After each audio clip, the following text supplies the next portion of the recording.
habló el maestro Becerra San Martín. Precisamente vamos a ver parte de esa historia de cómo siempre fijamos la vista a que los problemas de México lo va a resolver una sola persona. Siempre. Esa es la...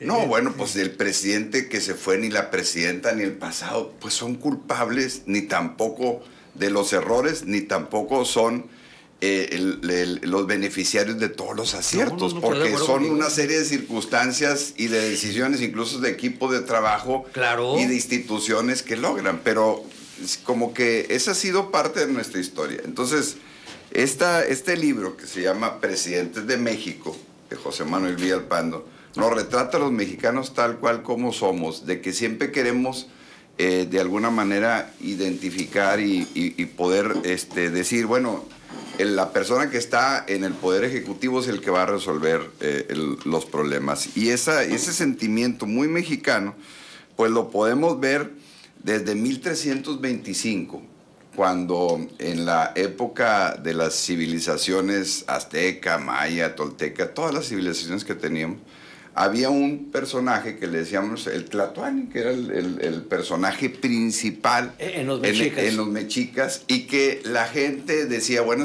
es una deidad.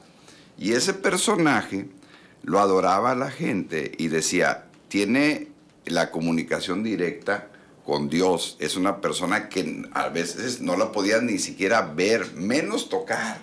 Era como alguien que tenía un poder celestial, un poder más allá de lo normal, y donde en esa época, todo 1300, 1400, la gente decía que esa persona iba a resolver todos los problemas de la comunidad.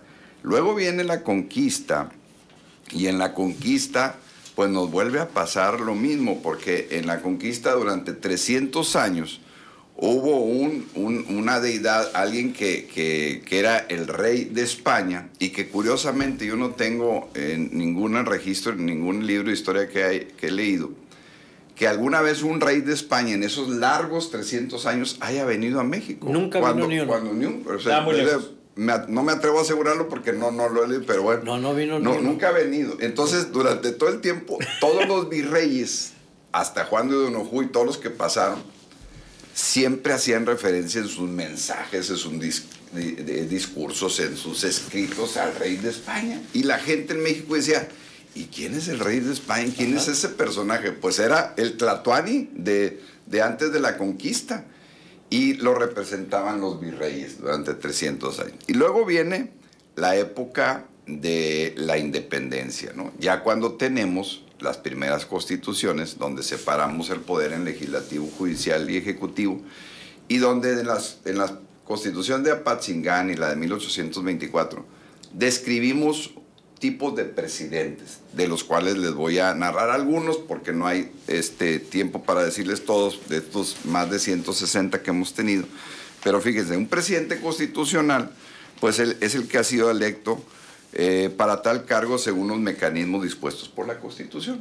Pero también tuvimos, y se eliminó, un vicepresidente, alguien que ante una ausencia, o que se fuera, o que se enfermara un día o 2 días, pues pudiera asumir la responsabilidad. Pero también tuvimos presidentes interinos, es aquellos que fueron nombrados a través de mecanismos constitucionales correspondientes para ocupar temporalmente la presidencia. Pero también tuvimos presidentes sustitutos, que es el que se designa para concluir el periodo constitucional inconcluso por renuncia, pero también tuvimos presidentes provisionales, que es el que transitoria y brevemente ocupa la presidencia en tanto la instancia legal conducente, pues elige un presidente constitucional.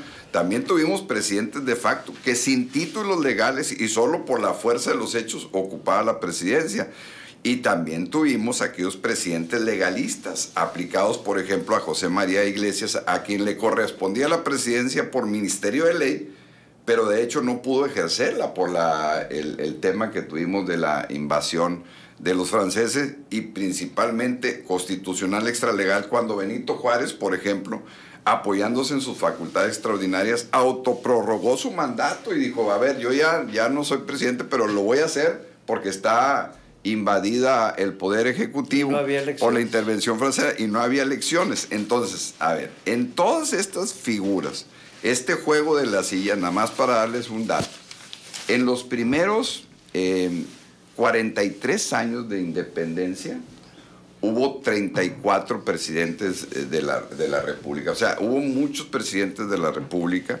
En ese sentido, pues, esos cambios, pues, hacen que nosotros, digamos, siempre en la historia nos enseñaron en la escuela, que el primer presidente de la República, cuando nos dice, ¿quién es el primer presidente de la República? Decimos que fue Guadalupe Victoria. Pero la verdad, el primer presidente, aunque no fue constitucional, pero fue el que ejerció el poder ejecutivo, fue Agustín de Iturbide. Pero como monarca. Pero nunca, como monarca. No como pero presidente. Exactamente. Pero eso no lo enseñaron en la escuela. Pero él fue presidente del 21 de mayo de 1822 al 19 de marzo de 1823. Entonces uno dice, a ver, la consumación de la independencia fue el 27 de septiembre de 1821. Y a mí me llama la atención porque una fecha como esa, un 27 de septiembre, nació en Valladolid, ahora Michoacán, Agustín de Iturbide. Y yo siempre me pongo a pensar, quizá como un Porfirio, pues esperó exactamente el día para llegar a la Ciudad de México. Era su cumpleaños. Sí, entonces sí. Tiene algo de lógica que lo haya hecho, porque es precisamente esa fecha. Fue el regalo para y fue exactamente. Mexican Piqui. No, bueno, pues entonces, y él fue el primer presidente, aunque no, como dice el maestro Mondragón, no fue presidente constitucional, pero fue el que ejerció después de la consumación el poder ejecutivo como emperador, ¿no? Y luego ya vino Guadalupe. ¿Quién sabe por qué se le metió a Agustín de Iturbide esa idea de ser un emperador?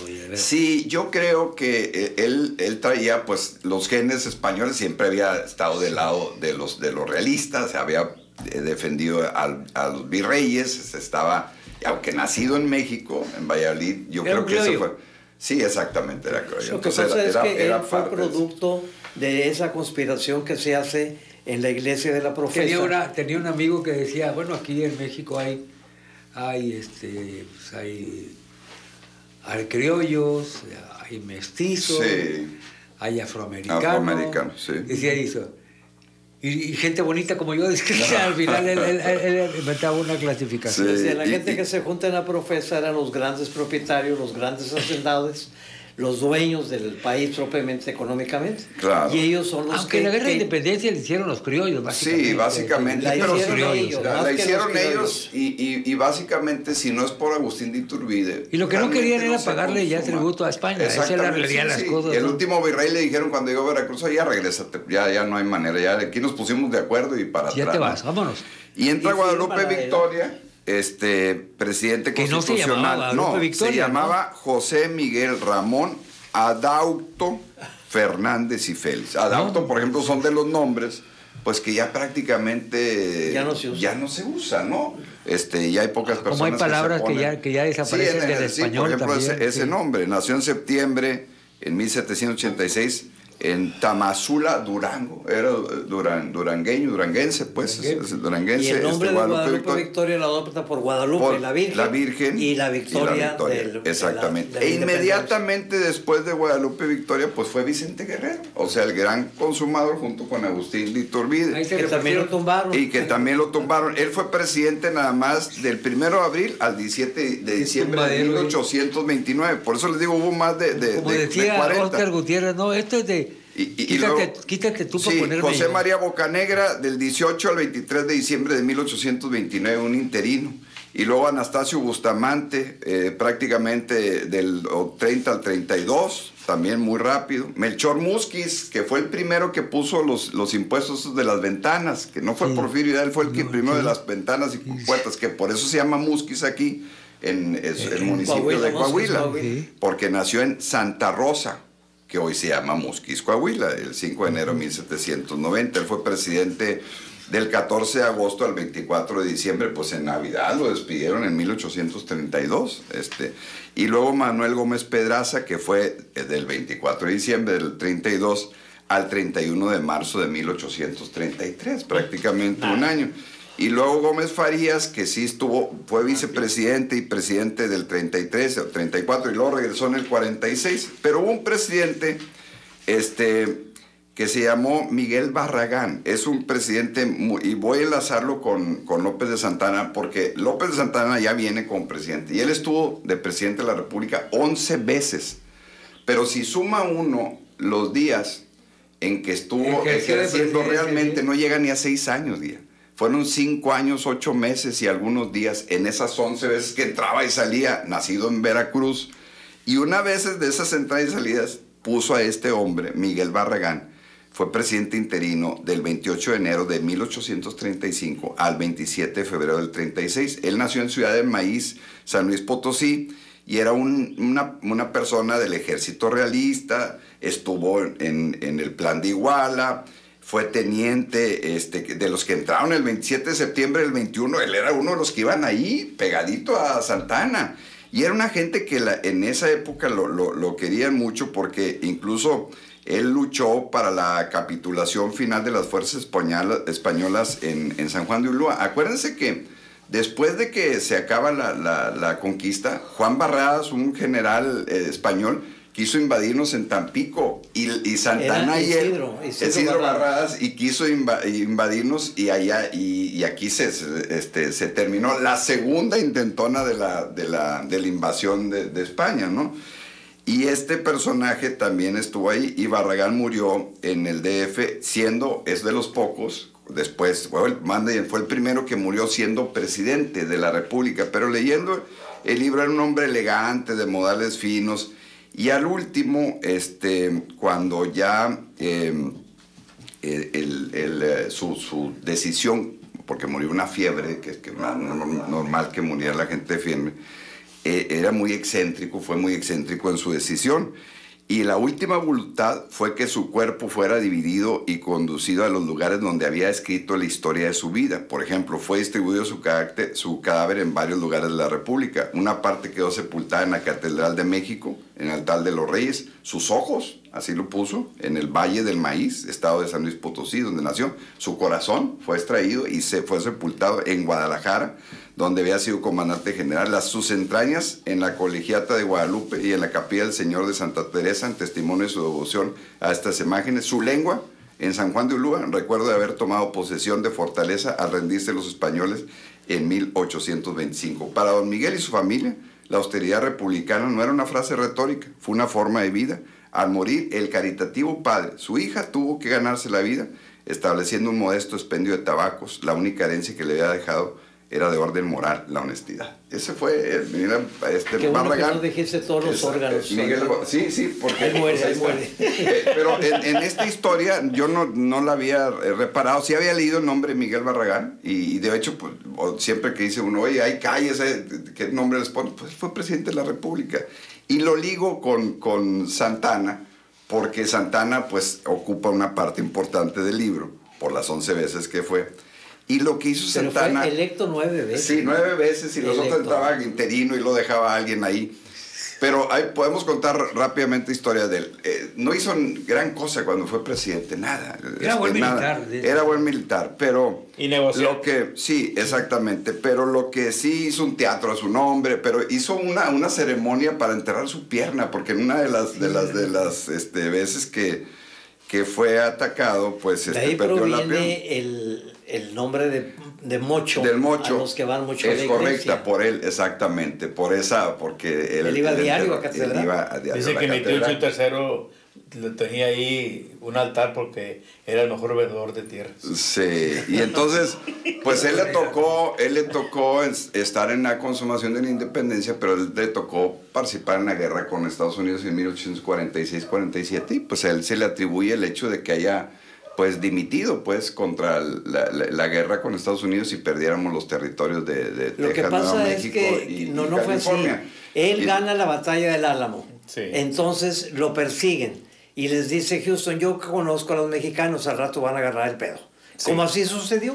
Entonces en San Jacinto llegan, los agarran a todos borrachos y los apresan. Y ahí se dan cuenta que tenían especial atención con un personaje y ese resultó ser Santana. Entonces tiene que firmar la independencia de Texas, fue lo que firmó él y aceptó. Los demás territorios se los anexaron por los de ellos nada más. Sí. Pero no vendió Santana ni firmó Y esa... fíjense cómo lo describió José María Lafragua. Dice, lo definía atinadamente, decía, de él, de Santana. Dice, más criminal por lo que ha dejado de hacer y por lo que ha dejado hacer a otros, que por lo que él mismo ha hecho. No ha sabido ser déspota y no ha podido ser hombre grande. Para lo primero, le han sobrado debilidades. Para lo segundo, le han faltado virtudes.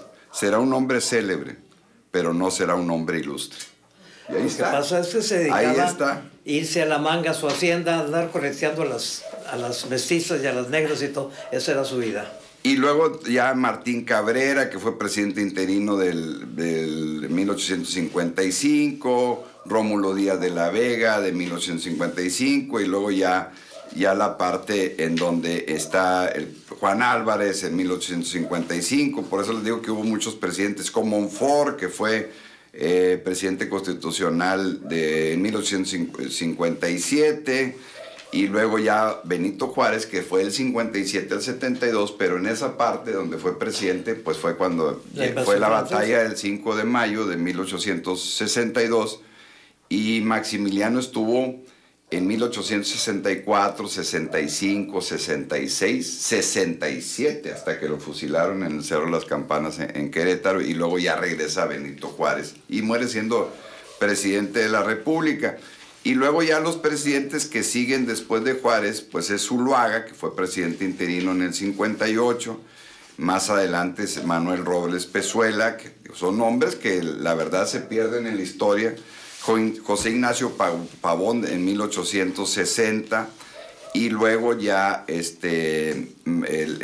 ya empieza ya la época prácticamente de don Porfirio Díaz, ¿no? Más adelante, aunque fue Sebastián Lerdo de Tejada, presidente interino en 1872, y luego José María Iglesias, este presidente legalista que le llaman de 1876 al 77, y luego ya pues prácticamente Manuel González, que fue nuestro paisano en 1880-84, y del 84 al 1911, bueno, primero Porfirio Díaz fue de 1776 al 80, y luego Manuel González del 80 al 84, y luego ya Porfirio Díaz del 85 a 1911, hasta que ya sea el inicio de la Revolución Mexicana, y entra Francisco Madero.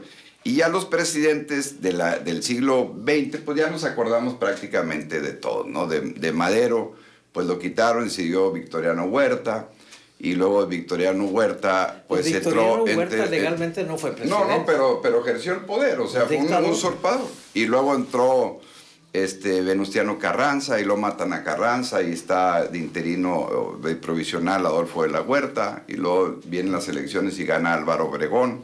Álvaro Obregón está de 1920 al 24, y luego está Plutarco Elías Calles del 24 al 28, y luego se reelige Álvaro Obregón, y en plena campaña, en la reelección ya, lo matan, y entra nuestro paisano Emilio Portes Gil como interino. Hay una elección, y ganan las elecciones Pascual Ortiz Rubio contra Vasconcelos, precisamente.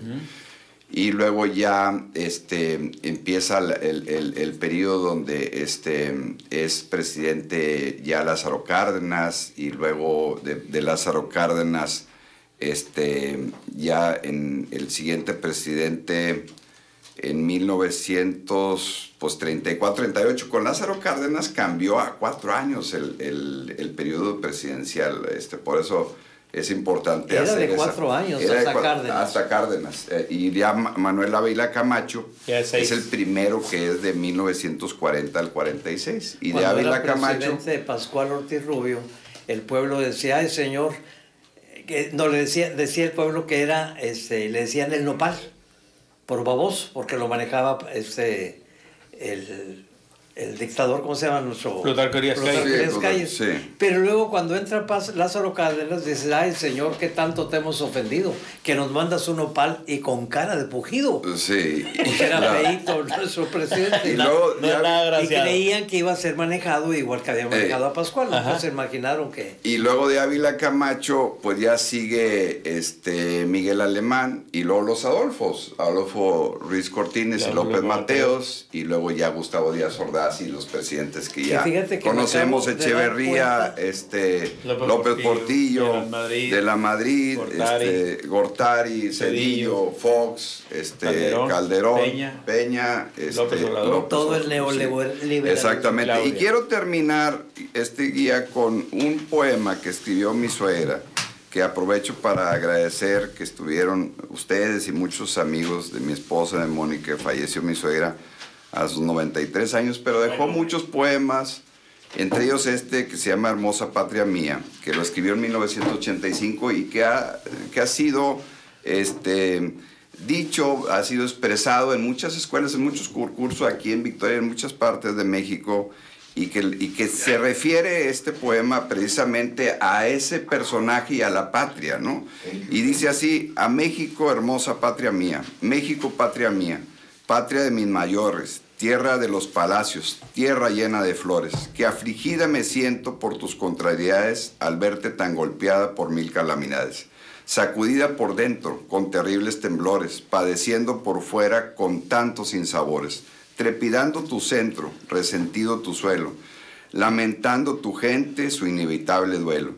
Me conmueven tus ruinas, tu tesoro sagrado, que ha sido para siempre cruelmente mutilado, que en manos extranjeras es ornato saqueado, que embellece edificios que envidian tu pasado. Tu tesoro que venden hurtadores sin gloria, tu tesoro comprado por ladrones de historia. Hermosa patria mía, México, bello nombre, cuánto tú necesitas, cómo te falta un hombre de tu tierra, nacido de tu entraña, tan grande como el cielo y fuerte cual montaña, un hombre valeroso que rescate tu historia, que renueve tus lauros, que renueve tu gloria. Un hombre inquebrantable, de nobles convicciones, impasible, sereno frente a las tentaciones, sin miedo a la batalla, sin miedo a los traidores, como Benito Juárez ante los invasores. Un hombre que estremezca todos los corazones y al unísono diga conjugando emociones, con la ley en las manos y verdad en su faz, el respeto al derecho ajeno en la paz.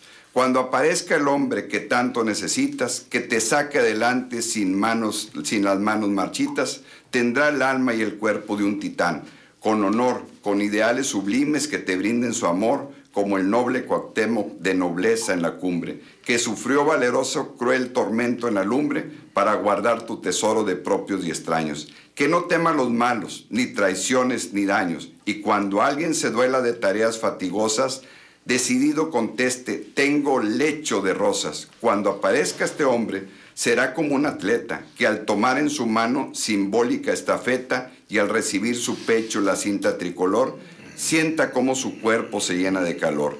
Del calor de ti, patria, que cobija su anhelo de triunfar en su empeño, que te quiera con celo, con amor de Cuauhtémoc, cuyas plantas quemadas por el sol y la lumbre son antorchas humanas, como noble estafeta que reciba al atleta en honroso relevo del camino a la meta. Esos pies de Cuauhtémoc, que son como una clave, como clave de sol, que en las pautas es llave, para escribir tu canto de voz clara y brillante, que diga lo que sientes, oh patria trigarante. Cuando llegue ese atleta de actitud ejemplar, hermosa patria mía, ayúdale a triunfar, apláudele continuo, indícale las metas, con tu lisonja inútil nunca lo comprometas. Si ves que se encarece tu alimento y vestuario, tanto y tanto que sientes que no alcanza el salario, y si ves que se acortan de valor tus monedas, tanto y tanto que sientes que paupérrima quedas, escríbele en la pauta con emoción tu canto y levanta tu voz: injusticias no aguanto. Y si ves que este atleta de especial condición, al escuchar tu canto comprende tu emoción, entonces, patria mía, tierra de gran altura, envuélvelo en tus brazos, quiérelo con cultura, jamás lo sacrifiques en la cruz de tu nombre, como si fuera Cristo, verdad Dios, verdad hombre, pues verá un simple mortal que con tu voz como guía, que cuando llores llore y cuando rías ría. Esa será la clave que rescate tu historia, que renueve tus lauros, que renueve tu gloria. México, patria mía, cuando aparezca este hombre nacido de tu entraña, con un no sé qué nombre, que tome la estafeta, la antorcha que aún arde y que escuche tu canto con su presencia grave. Me sentiré poeta y te diré sin alarde: hermosa patria mía, jamás cambies la clave. Antonia Velázquez de García Cordero. Gracias. Muy bello, qué bueno. Sí. Es muy extenso el poema y muy descriptivo, sin duda alguna. Siempre fue amante de la literatura. Sí, y ahí estuvo el maestro Becerra San Martín con los de la Academia de Arte, que les agradecemos el grupo del taller de arte y literatura, en donde pues siempre la maestra, mi suegra, estuvo participando activamente. Hacía con el maestro Carlos Villanueva, de que ella era muy eficiente secretaria. Manejaba, tramitaba los certificados, llevaba las calificaciones de todos los grupos. Imagínate, éramos 300, 400. Era de Aguascalientes. Sí, Aguascalientes. Hidrocálida. Sí. Exactamente. Y Hidrocálida. la parte de escribir poesías, maestro, ¿cuántas veces en reuniones hicieron actividades de esas de difusión de la cultura? Entonces fue como mi segunda madre, lo dije y lo expreso y le agradezco todo su cariño, y una mujer de educación, exactamente, de orden y de cultura. Así que pues muchas gracias a todos los que nos acompañaron en el trío de misas y al sepelio de la iglesia, y a todos los que están presentes. Muchas gracias. Bien, pues gracias, Ramiro, por tu comentario. Continuamos a